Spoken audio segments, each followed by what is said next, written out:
안녕하세요. 김다니엘입니다. 성경에는 용서받지 못하는 죄가 분명히 있다고 가르치고 있습니다. 그 죄의 첫째는요, 예수님을 믿지 않는 죄라는 겁니다. 모 신부가 하나님이 예수님을 믿으라고 하셨는데 사람들이 믿지 않는다고 해서 지옥에 보낸다면은 그 하나님은 하나님이 아니라 사탄이라고 하는 주장을 한 것을 제가 들어보았습니다.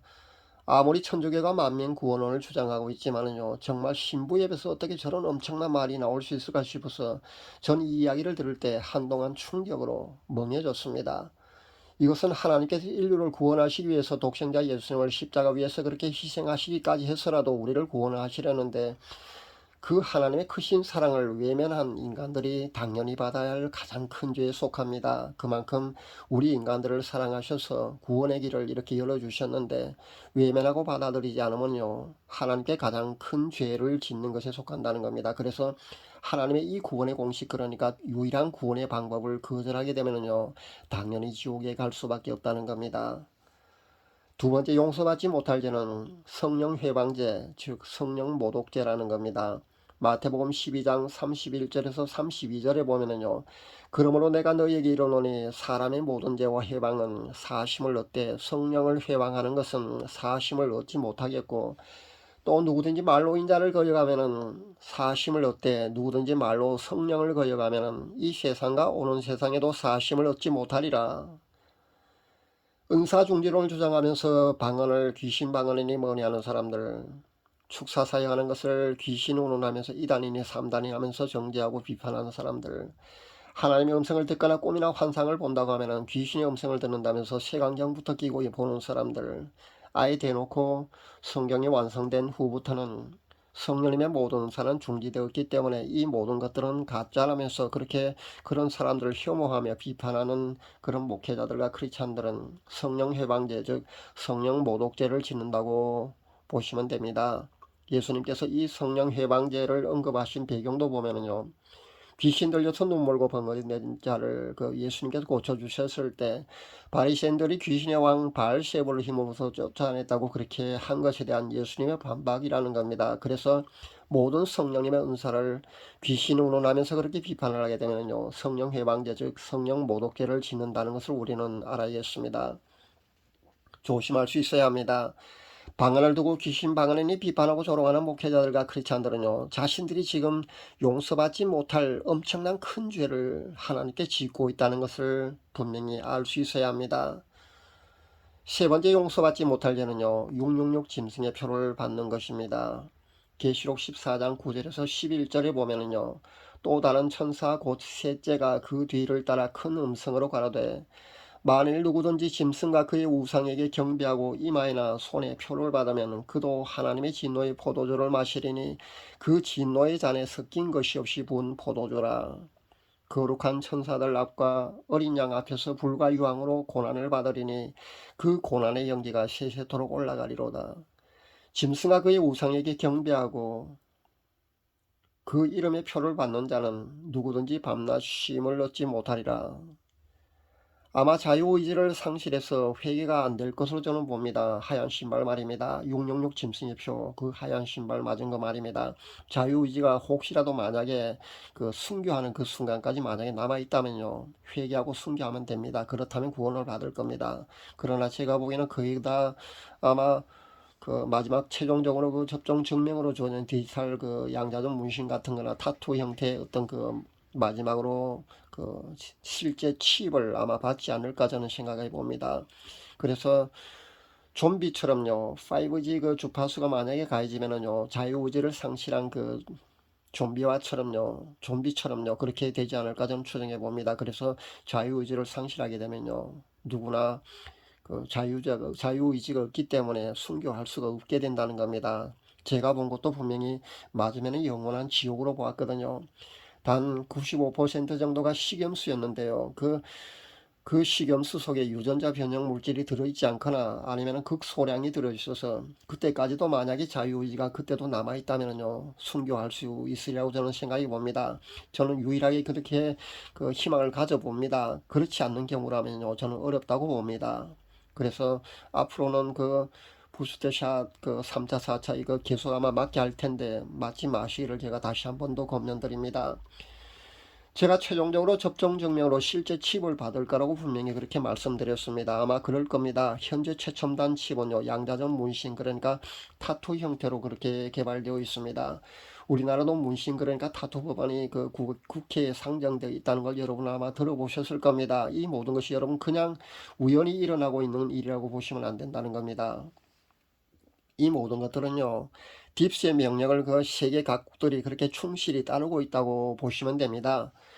귀로나 일구는 현재 그 약발이 다 떨어졌습니다. 세계 각국에서도 방역 패스를 그렇게 해제하고 있는 그런 추세고요. 마스크도 거의 벗고 있습니다. 그냥 감기 수준으로 사실 그 약발이 떨어졌지 않습니까?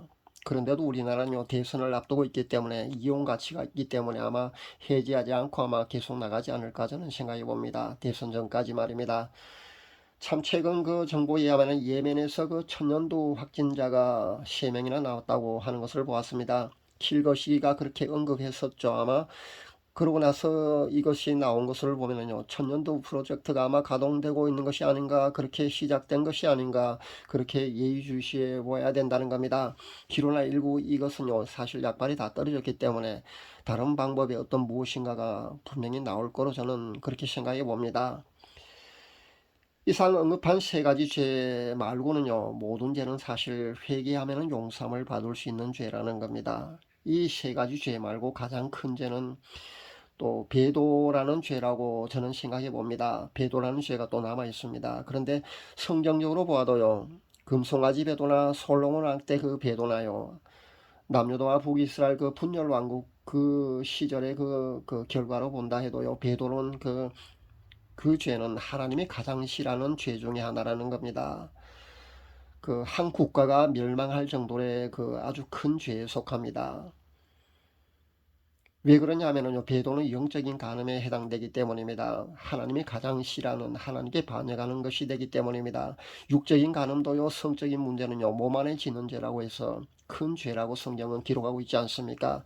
그러니까 영적인 간음인 속하는 이 배도는요, 하나님을 반역하는 죄라고 보시면 됩니다. 그렇기 때문에 하나님이 가장 싫어하시는, 가장 노하시는 가장 엄청나게 큰 죄에 속한다고 저는 그렇게 생각해 봅니다.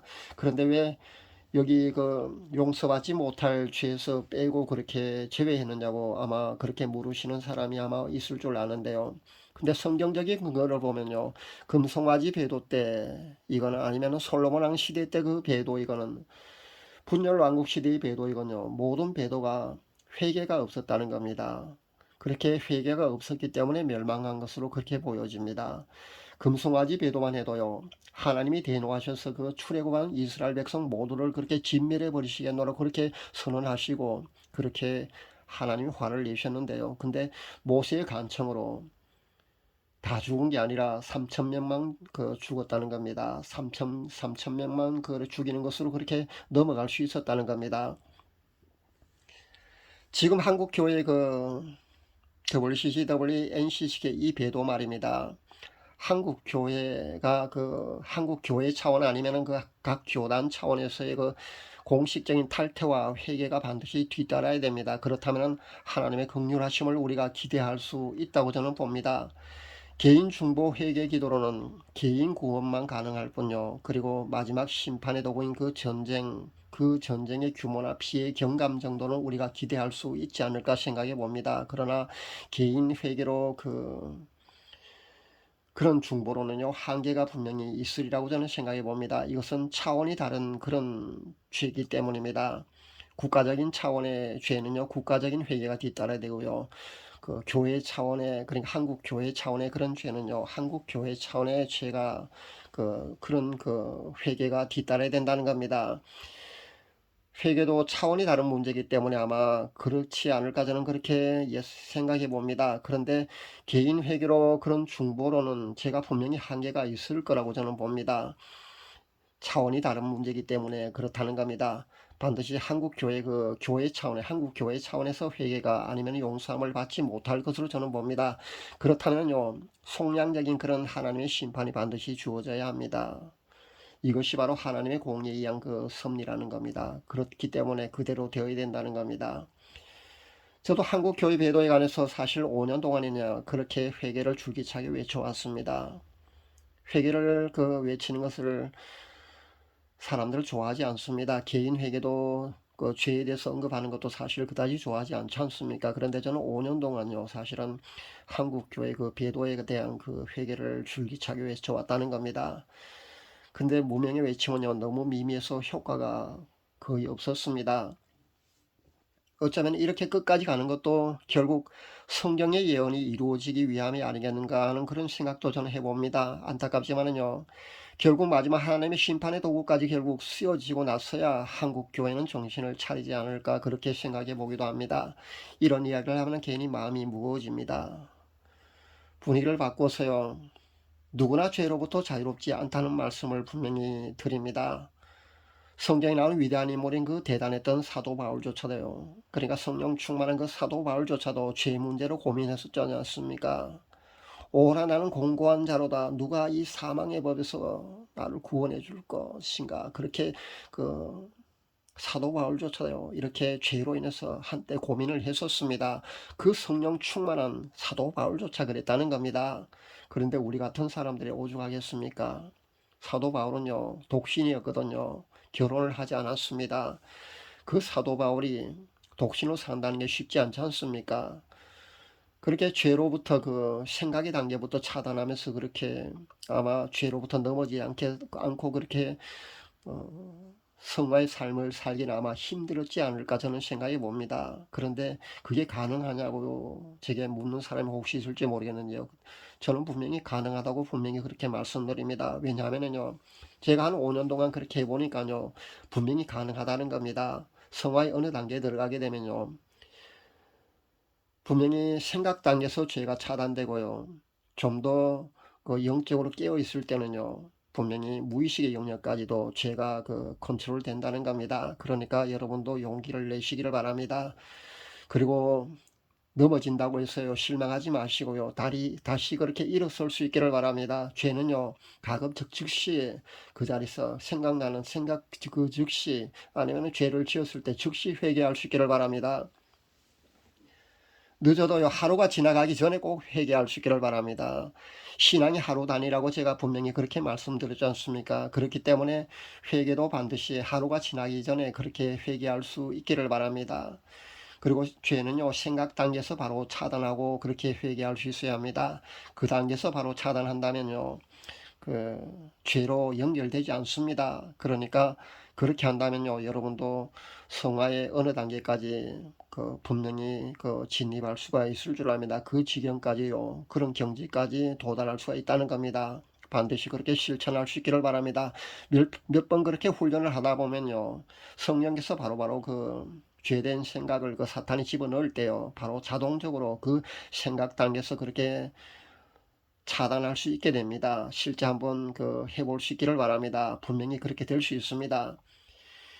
제가 위에 언급한 세 가지 죄 외에는요, 사실 모든 죄가 우리가 회개하면 용서함을 받을 수 있는 죄라는 것을 잊지 마시기를 바랍니다. 같은 죄를 반복하지 마시기를 당부드립니다. 왜냐하면요, 그렇게 되면은 같은 죄를 우리가 계속 짓게 되면요, 회개의 진정성을 상실한다는 것을 잊지 말아야겠습니다. 넘어지더라도 다시 회개의 자리로 꼭 나갈 수 있기를 바랍니다.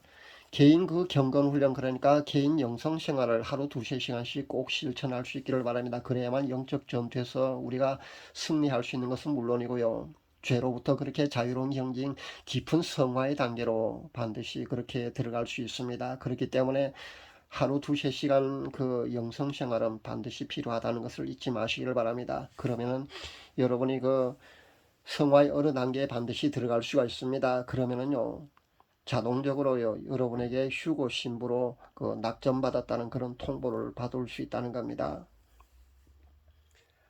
전 제 구독자분들 모두가 죄로부터 자유로운 경지, 그러니까 성화의 깊은 경지까지 이르러서 휴고 신부들이 다 되기를 간절히 바라며 그렇게 기도를 합니다. 제가 이렇게 방법론을 제시하고 격려하고 때로는 이렇게 일깨워서 휴고 신부들이 하나둘 생기는 것을 보면요, 정말 너무나 기쁩니다. 그래서 기쁨의 눈물을 실제 흘립니다. 가끔 제게 휴고 신부로 낙점받았다는 그런 감정의 메시지가 오는데요, 그럴 때는 저는요, 너무 기뻐서 그 자리에서 눈물을 흘며 기뻐합니다. 이런 기쁨의 눈물을 저는 자주 흘렸으면 좋겠습니다. 여러분 모두 휴고 신부 될 수 있기를 간절히 바랍니다. 감사합니다.